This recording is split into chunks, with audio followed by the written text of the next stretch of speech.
Research tells us that our children are being exposed to sexual content at younger ages than ever before. Sex is delivered 24/7 via the internet.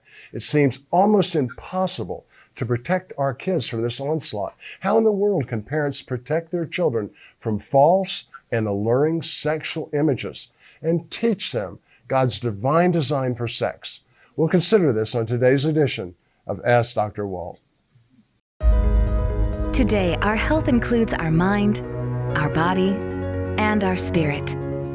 Separating medical facts from fiction is the key that leads to wise decisions about our health and well-being. Unpacking the latest research is vital. Doing what works helps us live our best lives today. How can we live longer? How can we live healthier? Let's ask Dr. Walt on Liftable TV. Hi, everyone. I'm family physician Dr. Walt Larimore. Thanks for joining me for what I hope will be a very helpful program. But due to the sensitive nature of this program, you might not want to watch it with younger children.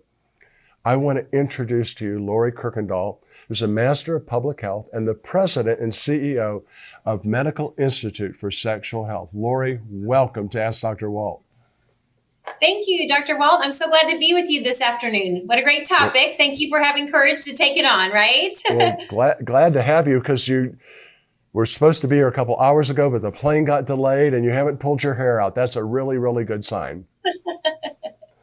So most of our viewers will never have heard of the Medical Institute of Sexual Health. I've been a fan of the Institute for, 3 decades or so. So what is Medical Institute for Sexual Health, and how'd you get involved? I'm so glad you asked, right? So Medical Institute for Sexual Health was founded in 1992. So we're coming up on 30 years. We are a science-based public health research and education organization, a nonprofit organization that was founded with a vision to advance wholeness by empowering optimal sexual health. So that's a lot, but we have research and resources for parents, for teachers and educators, for policymakers. We want to help the world know truth about these important topics. And it's based on science, which our world really needs. Well, yeah, I mean, right now there's huge debates about, is this or that science-based or not science-based? Who do I believe? Who do I trust? And what we're going to be talking about in this program is information that has copious studies supporting it. So parents, you're going to get accurate information here. You don't always get accurate information when it comes to these types of shows. So Lori, you've not been with them for 30 years because you're only 32 years old. So how did you get involved?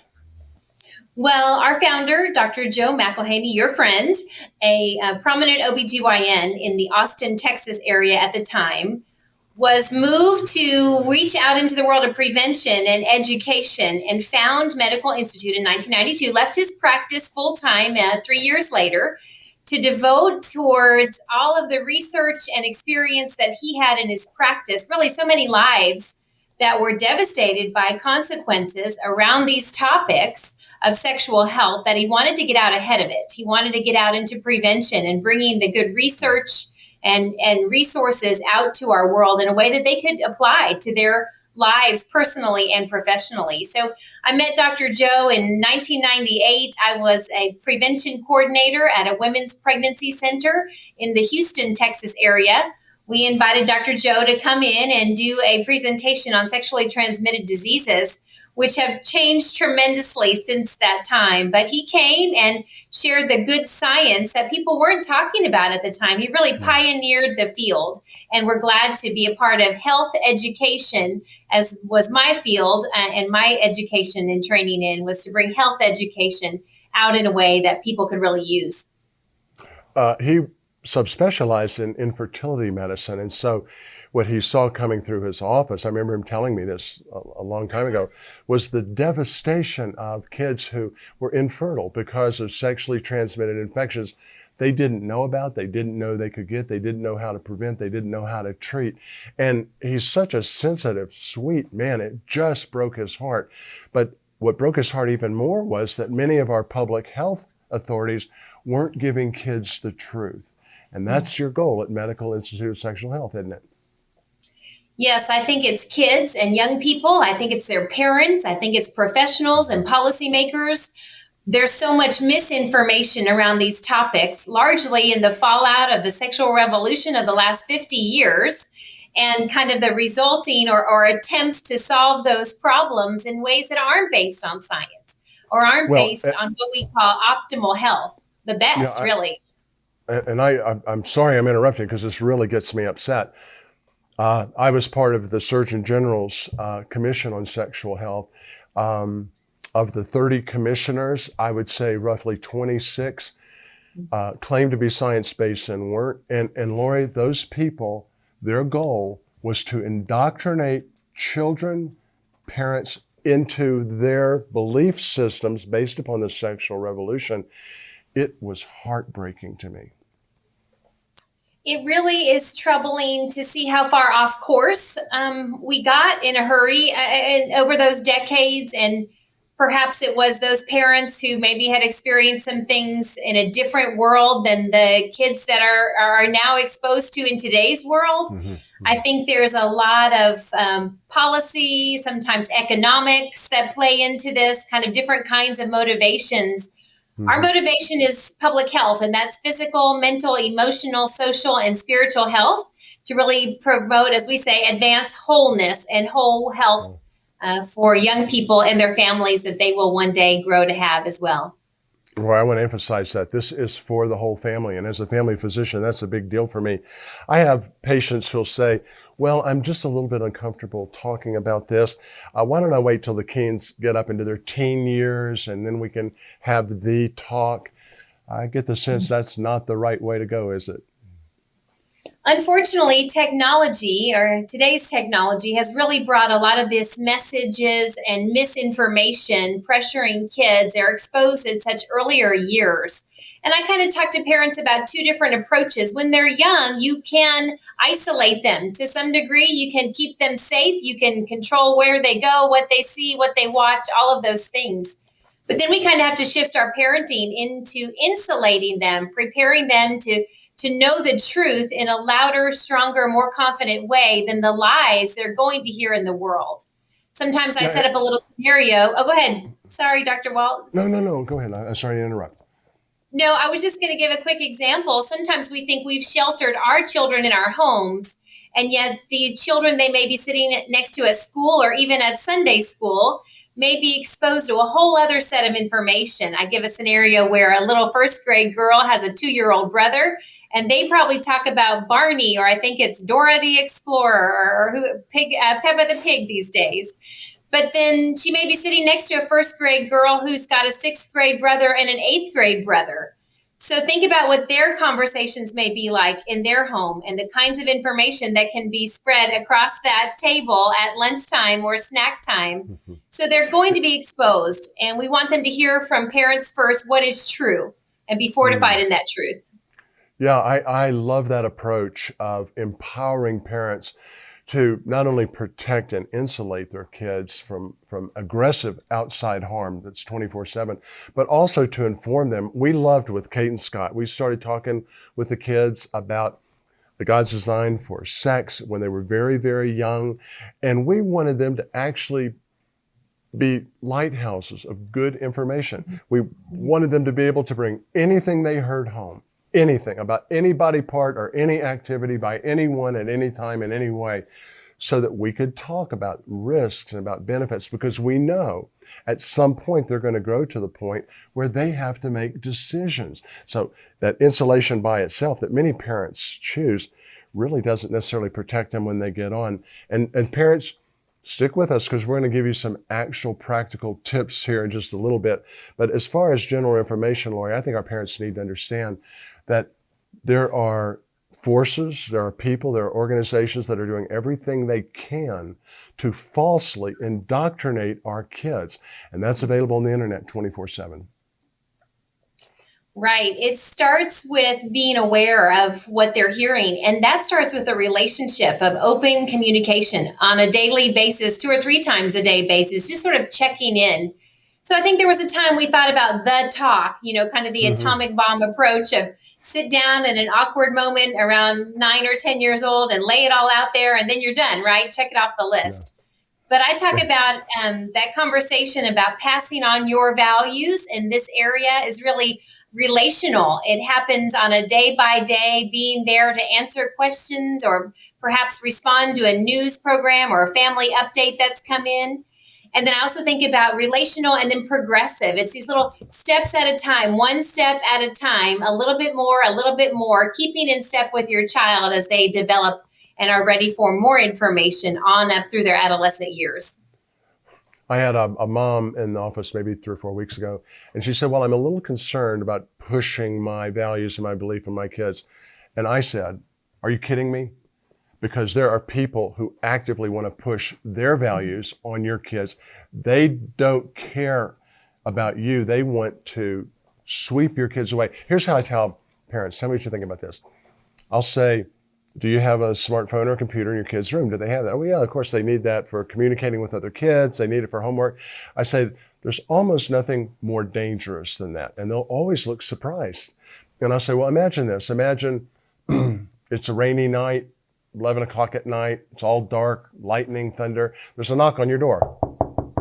You go open the front door, and there's a guy standing. He's not shaven. He's got a cigar that he's chewing on, hanging out his mouth. He's got a rain cap that's dripping, oilskin coat, dirty shoes. And you say, can I help you? And he says, yeah, I'd like to go back to your kid's bedroom and teach them. And what parent anywhere would say, oh yeah, please come on in to my kid's bedroom? Yet when we invite these electronic tools into the room unsupervised, we really do put our kids in danger. Well, I think it's not when they'll be exposed as much as what they will be exposed to. And you can assume some will be good and a lot won't. And you want to hear your voice, your values, even louder and clearer than those other voices. You know, it's like they say when they're training people that work for the banks, you know, to recognize counterfeit money. The way they teach them is they know so well the real dollars, the real currency, that they can identify a fake as soon as they hear it. They've got to know truth from you. So when they hear those lies, they can discount them. And it's not even just so much, you know, simple black and white information, but we've got to bolster them with the why. Why are these our values? Why is this what you want for them to have and choose in their life? The why that really gives them the ammunition back against the lies of the world. One of the things that you talk about at Medical Institute for Sexual Health is begin as you want to go when it comes talking to kids. What do you mean by that? Begin as you want to go on means a couple of things around this topic. One of those topics can be technology, for example. It's much easier to keep kind of the reins in, the control over technology, rather than rein it back in once it's gotten out of control.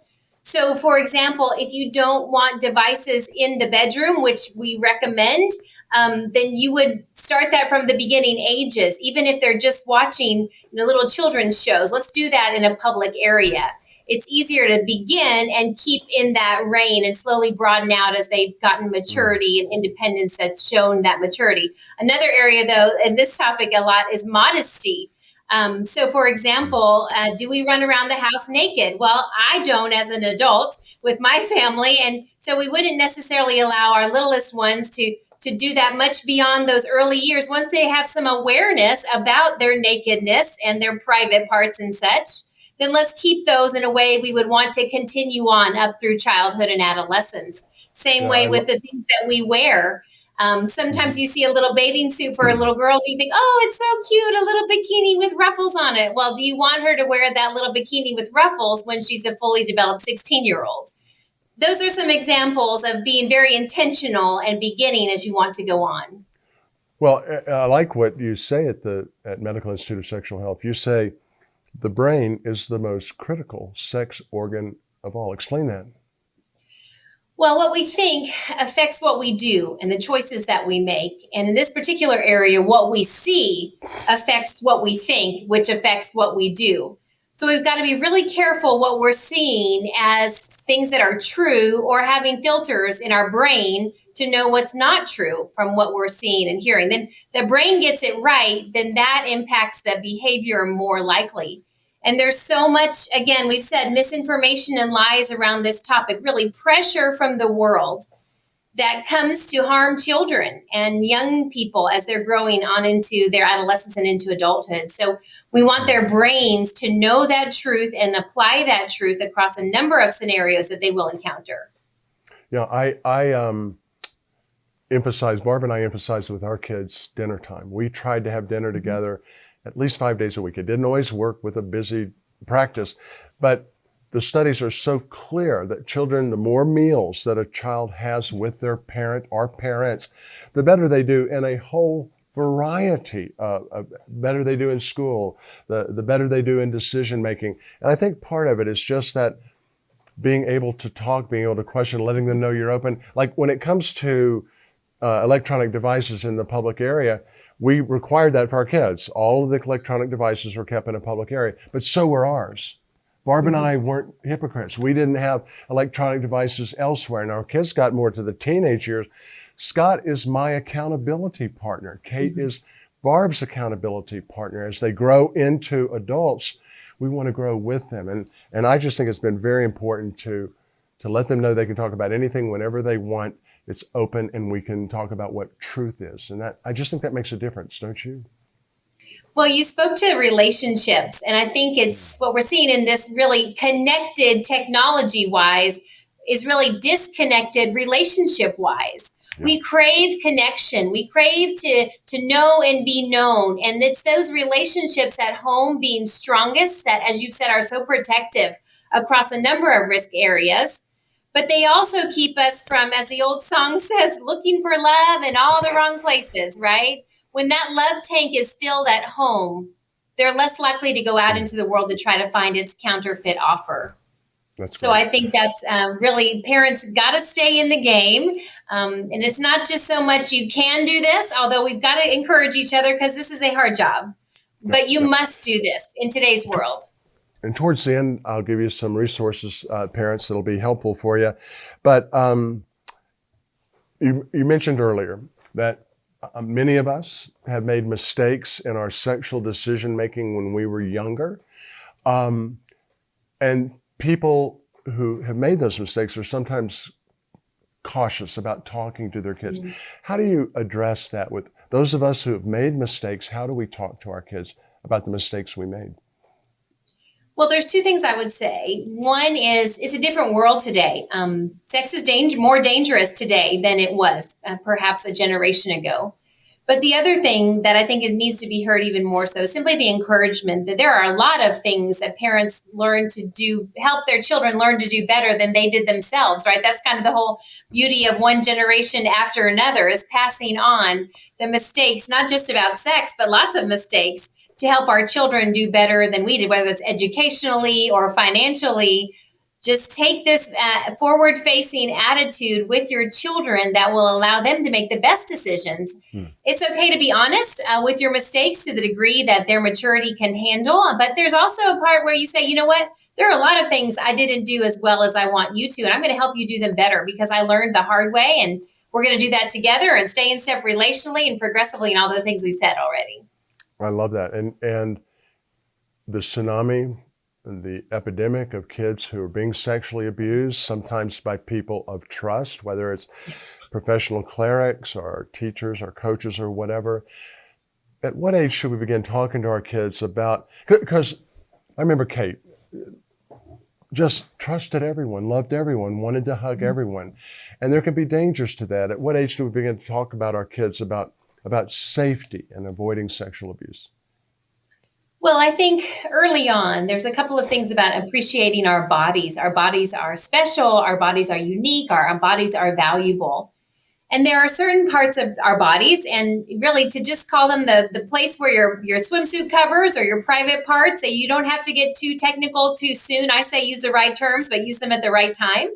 But in that, because they're private, then that means only mom or dad or a doctor perhaps would be allowed to touch you there or ask you to show yourself there. If someone were to ask you to do that, that's wrong. That's abuse. And I want you to know what to do. And you kind of rehearse this with your child.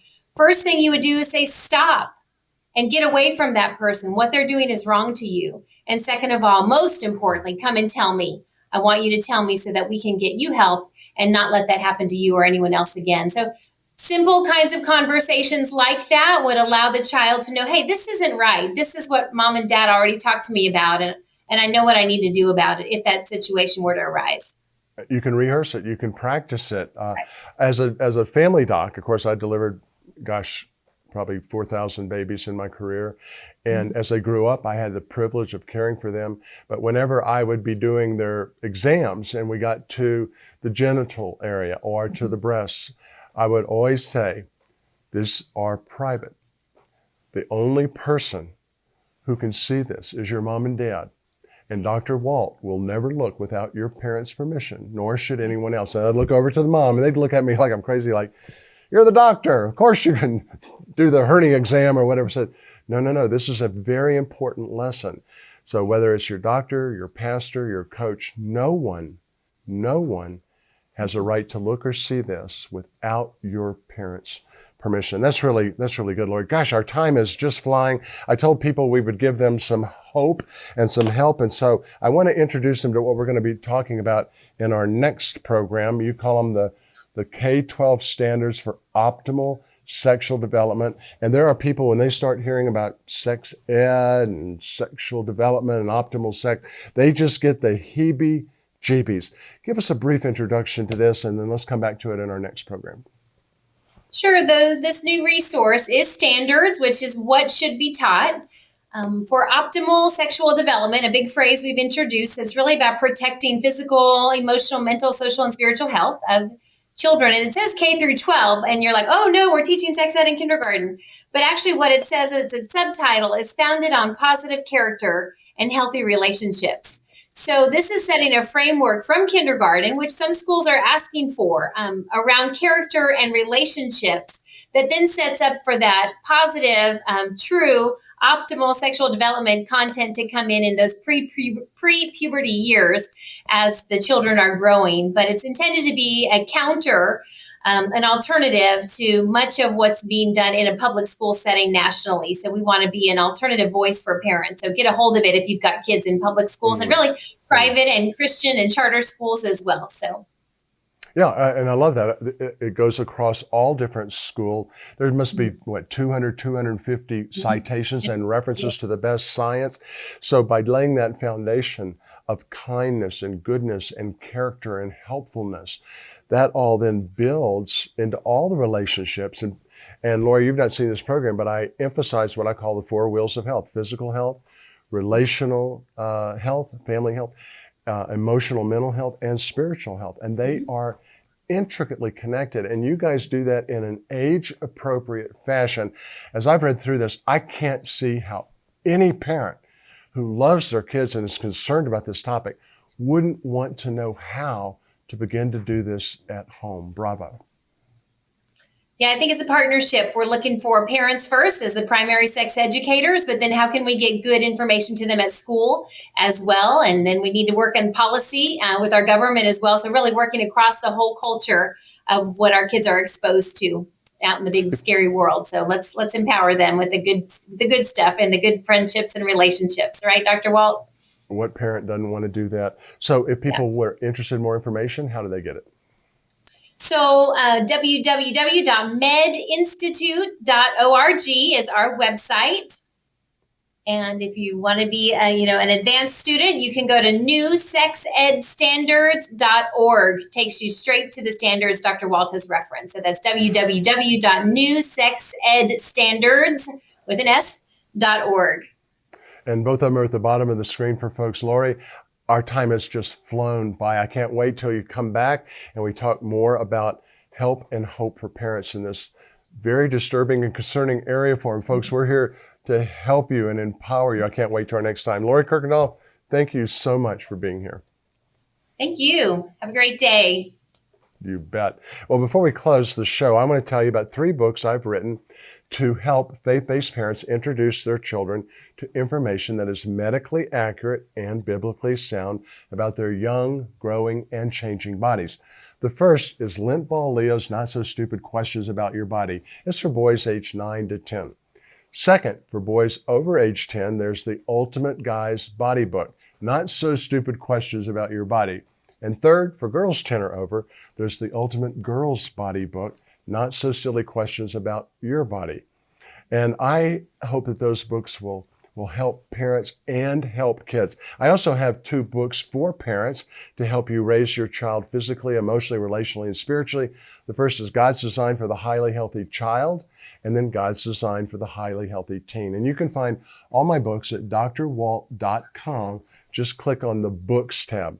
Also at drwalt.com, you can sign up for my daily medical news you can use, or Apple a Day blog. It's free. Or my twice daily biblical devotion. It's called Morning Glory and Evening Grace. Finally, if you have any questions or concerns or critique with anything that you've heard here, drop me a line at drwalt@liftable.tv. That's drwalt@liftable.tv. So until our next visit, dear friends, I pray that you may enjoy good health and that all may go well with you, even as your soul is getting along well. I'm Dr. Walt Larimore, and I look forward to seeing you at my next episode of Ask Dr. Walt.